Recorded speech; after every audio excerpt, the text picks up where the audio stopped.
Good morning, welcome to morning prime time news. నేను Jyotsna. Details లోకి వెళ్లే ముందు హెడ్లైన్స్ ఒకసారి.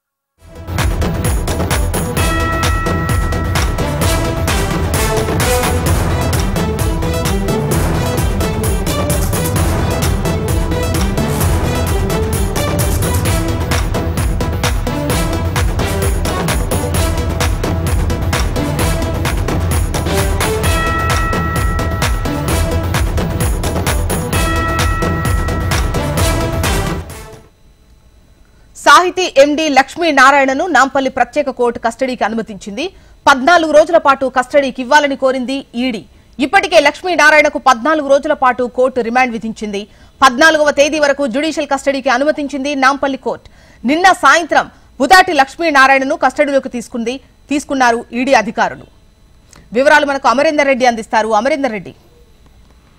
జోష్నా సాహితీ ఎండి లక్ష్మీనారాయణని ఏదైతే 14 రోజుల కస్టడీ ఈడీ కోరింది. ఈ నేపథ్యంలో ఈడీ కస్టడీకి అనుమతిచ్చింది. మొత్తం ఈ నెల 14 వరకు కూడా ఈ జ్యుడిషియల్ కస్టడీకి అనుమతిస్తూ నాంపల్లి పిఎంఎల్ఏ ప్రత్యేక కోర్టు అనుమతించింది. అయితే నిన్న సాయంత్రం బుదాటి లక్ష్మీనారాయణని ఈడీ అధికారులు కస్టడీలోకి తీసుకున్నారు. ఇవాళ నుంచి లక్ష్మీనారాయణకు సంబంధించి ఈడీ కస్టడీ విచారణ కొనసాగనుంది. అయితే 14 రోజులు కస్టడీ ఇవ్వాలని కోరింది. దీంతో ఇప్పటికే లక్ష్మీనారాయణ తరపున న్యాయవాదులు ఒకవైపు కౌంటర్ కూడా దాఖలు చేశారు. అయినా కూడా పట్టించుకోకుండా నాంపల్లికి సంబంధించిన ప్రత్యేక కోర్టు 14 రోజుల పాటు ఏదైతే జ్యుడిషియల్ కస్టడీకి అయితే అనుమతించిందని చెప్పుకోవచ్చు. అయితే సాహితీ ఇన్ఫ్రా ప్రాజెక్టులకు సంబంధించి కూడా 1000 కోట్లు ఇప్పటికే చేతులు మారాయి. దీనికి సంబంధించి 1000 కోట్లు బాధితుల దగ్గర నుంచి వసూలు చేసి ఎవరికి కూడా ఫ్రీలాన్స్ ఆఫర్ పేరుతో ఫ్లాట్లు బుకింగ్ చేసుకున్న వాళ్ళకి ఎవరికి కూడా ఫ్లాట్లు ఇవ్వకుండా పరారీలో ఉన్నటువంటి లక్ష్మీనారాయణకు సంబంధించి ఇప్పటికే సిసిఎస్ పోలీసులు 200 కోట్లకు పైగా కూడా అతని ఆస్తులను కూడా జప్తు చేసిన నేపథ్యంలో ఇంకా విచారణకు సంబంధించి ఇప్పటికే సిసిఎస్ పోలీసులు నమోదు చేసినటువంటి కేసు ఆధారంగా ఈడీ అధికారులు ఈసీఐఆర్ నమోదు చేశారు. ఆ తర్వాత లక్ష్మీనారాయణ పరారులో ఉండడంతో ప్రస్తుతం లక్ష్మీనారాయణ ఈడీ అధికారులు అరెస్ట్ చేసి నాంపల్లి ప్రత్యేక కోర్టులో హాజరుపరిచారు. 14 రోజుల రిమాండ్ విధించారు. అయితే ఈ కేసుకు సంబంధించి ఇప్పటికే తెలంగాణ వ్యాప్తంగా కూడా అంటే హైదరాబాద్ శివారు ప్రాంతాలతో పాటు కొన్ని ఏరియాల్లో ఫ్లాట్ల పేరిట ఏదైతే 15,000 కోట్ల పైగా కూడా దీనికి సంబంధించిన లావాదేవీలు జరిపారని కూడా ఇప్పటికే సిసిఎస్ పోలీసులు ధృవీకరించారు. ఈ నేపథ్యంలో ఇప్పటికే 200 కోట్ల ఆస్తులను గుర్తించి ఇంకా దర్యాప్తు సిసిఎస్ పోలీసులు చేస్తున్నారు. అయితే ఈ నేపథ్యంలో ప్రస్తుతానికి ఈడీ అధికారులు మాత్రం ఏదైతే లక్ష్మీనారాయణ చేసినటువంటి ఫ్లాట్లు, లేఅవుట్లు, అపార్ట్మెంట్ కు సంబంధించి పూర్తి స్థాయిలో సాహితీ ఇన్ఫ్రా ప్రాజెక్ట్స్ ఎక్కడెక్కడ చేశారు, ఎవరి దగ్గర నుంచి ఎంత డబ్బును వసూలు చేశారు, దీనికి సంబంధించిన డాటాను ఈడీ అధికారులు లక్ష్మీనారాయణ దగ్గర నుంచి వివరాలు అయితే సేకరించున్నారు. ఇప్పటికే పిఎంఎల్ఏ యాక్ట్ కింద కేసు నమోదు చేసుకున్నారు. ఎందుకంటే కోర్టులలో లావాదేవీలు జరిగినప్పుడు మాత్రమే ఈడీ ఎంటర్ అవుతుంది కాబట్టి ఇవన్నింటిని కూడా ఈడీ అధికారులు ఏదైతే లక్ష్మీనారాయణకు సంబంధించిన సాహితీ ఇన్ఫ్రా ప్రాజెక్ట్స్ అన్నింటినీ కూడా ఇప్పటికే వాటిని గుర్తించే పనిలో పడింది. ఒకవైపు మరోవైపు ఇవాళ కస్టడీ సంబంధించిన ఎంక్వైరీ మొదలు కానుంది కాబట్టి అతనికి సంబంధించిన ఆస్తుల చిట్టాను ఏదైతే ఈడీ అధికారులు వివరాలు తెలుసుకుని జప్తు చేసే అవకాశం అయితే కనపడుతుంది. అయితే ఈ సాహితీ ఇన్ఫ్రాకి సంబంధించిన ప్రాజెక్ట్స్ ఏవైతే ఉంటాయో వాటిలో వచ్చిన ఏదైతే పెట్టుబడుల రూపకంగా వచ్చిన బాధితుల నుంచి వసూలు చేసిన ఏదైతే డబ్బులు కోట్లాది రూపాయలు ఉన్నాయో వాటిని ఎక్కడ ఇన్వెస్ట్మెంట్ చేశారు, వాటిని అవపడకుండా దాచిపెట్టాలన్న కోణంలో ఇప్పటికే సిసిఎస్ పోలీసు ఒకవైపు ఆ డబ్బుకు సంబంధించి దర్యాప్తు చేస్తుండగా మరోవైపు ఈడీ అధికారులు ఆ డబ్బుకు సంబంధించి లక్ష్మీనారాయణను ఆరా తీసే అవకాశాలు అయితే పడతాయి.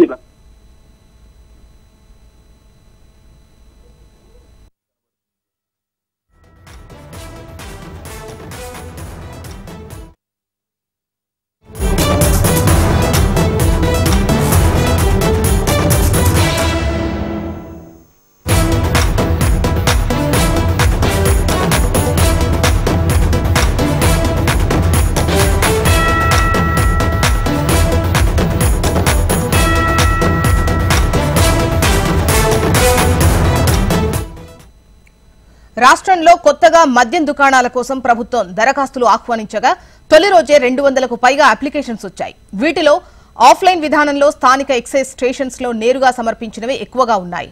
అమావాస్య సెంటిమెంట్ అడ్డు రావడంతో అప్లికేషన్స్ తగ్గినట్టు తెలుస్తోంది.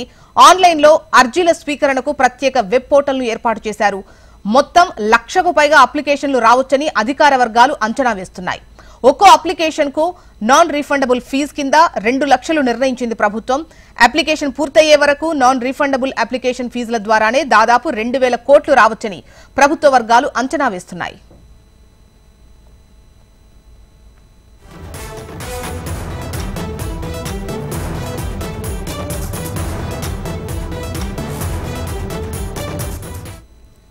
రాష్ట్ర వ్యాప్తంగా మొత్తం 3,396 మద్యం దుకాణాలకు లైసెన్సుల జారీకి ఎక్సైజ్ శాఖ సోమవారం అర్ధరాత్రి తర్వాత నోటిఫికేషన్ ఇచ్చింది.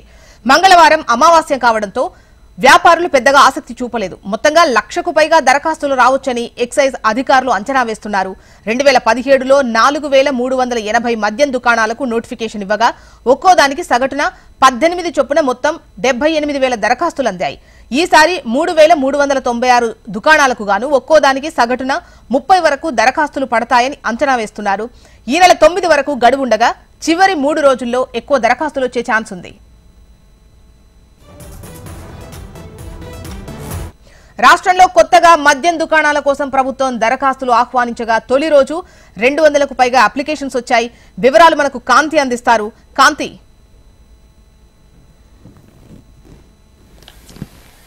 జ్యోత్స్న, ఆంధ్రప్రదేశ్లో కొత్త మద్యం పాలసీని అందుబాటులోకి తీసుకొచ్చింది ప్రభుత్వం. ఏదైతే 2019 తర్వాత ఇచ్చినటువంటి మద్యం పాలసీని రద్దు చేసి కొత్త ఎక్సైజ్ పాలసీని ఇచ్చింది. ఈ నేపథ్యంలో దీనికి సంబంధించి టెండర్ల ప్రక్రియ ఏదైతే ఉందో అది నిన్నటి నుంచి ప్రారంభమైంది. అయితే నిన్న అమావాస్య ఉండడంతో కేవలం 200 అప్లికేషన్లు మాత్రమే వచ్చినట్లుగా అధికారిక లెక్కలు చెప్తూ ఉన్నాయి. ఈ నేపథ్యంలో మొత్తంగా చూసుకున్నట్లయితే ఇంకొక 10 రోజులు కూడా దీనికి గడువు ఉండడంతో ఈ టెండర్ల ప్రక్రియ ఏదైతే ఉందో దానికి సంబంధించి కొత్త ఎక్సైజ్ పాలసీకి అనుగుణంగా ఈసారి ఏదైతే నిబంధనలు ఉండబోతున్నాయి. ఎక్సైజ్ కి సంబంధించినంత వరకు ఇప్పటి వరకు ఏవైతే కొత్త ప్రీమియం బ్రాండ్స్ ఏవైతే గతంలో ఉన్నటువంటి బ్రాండ్స్ అన్నిటినీ కూడా గత ప్రభుత్వ హయాంలో ఇది చేసి నాసిరకం మద్యాన్ని అందుబాటులోకి ప్రజలకు ఉంచిన నేపథ్యంలో దీనిపైన చర్యలు తీసుకోవాలని ప్రభుత్వం భావించింది. ఈ నేపథ్యంలో దానికి మొదటిగా కేబినెట్ లో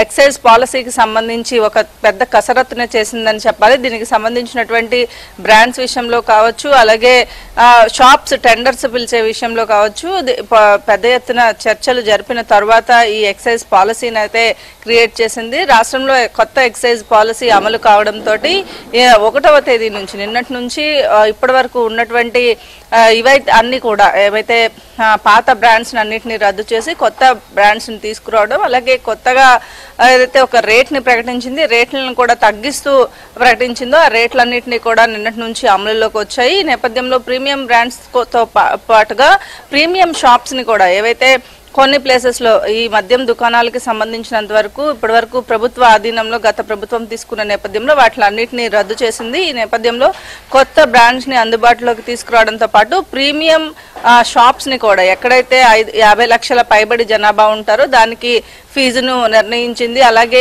20 లక్షల పైబడి ఉన్న వాటికి ఫీజును కూడా నిర్ణయించడంతో పాటుగా కొత్త ప్రీమియం షాప్స్ ని కూడా పెట్టాలని నిర్ణయం తీసుకుంది. ఈ నేపథ్యంలో దీనికి సంబంధించి ఏదైతే మద్యం టెండర్లకి సంబంధించి మద్యం దుకాణాలకు సంబంధించినటువంటి కొత్త ఎక్సైజ్ పాలసీ అందుబాటులోకి రావడంతో అమావాస్య తరువాత నుంచి ఊపందుకునే అవకాశం ఉందని కూడా ప్రభుత్వము అటు ఏదైతే టెండర్లు వేసేవారు కూడా వెయిట్ చేస్తున్న పరిస్థితి ప్రస్తుతం ఉందని చెప్పుకోవాలి. Jyotsna, right Kanthi.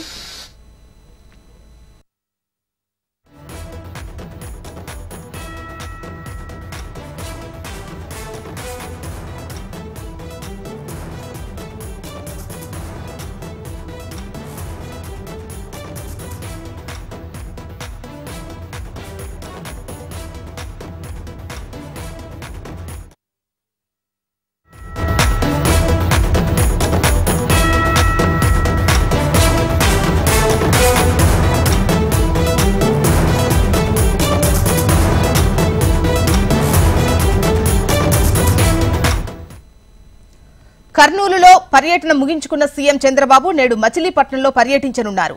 Swachhata he సేవా కార్యక్రమంలో పాల్గొననున్నారు.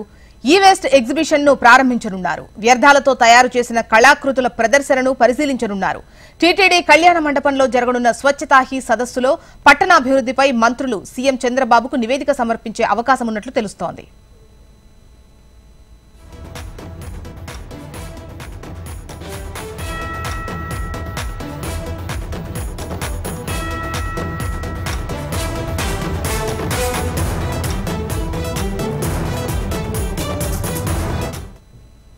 కర్నూలులో పర్యటన ముగించుకున్న సీఎం చంద్రబాబు నేడు మచిలీపట్నంలో పర్యటించనున్నారు. స్వచ్ఛతా హీ సేవా కార్యక్రమంలో పాల్గొంటారు. ఈ వేస్ట్ ఎగ్జిబిషన్ ను ప్రారంభిస్తారు. అయితే వ్యర్థాలతో తయారు చేసిన కళాకృతుల ప్రదర్శనను పరిశీలించనున్నారు సీఎం.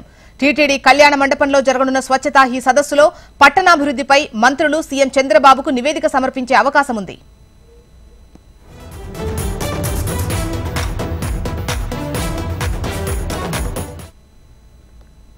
ఇవి బులెటిన్ డీటెయిల్స్. అప్డేట్స్ కోసం చూస్తూనే ఉండండి హెచ్ఎం టీవీ. వార్త ఆగదు, నిజం దాగదు.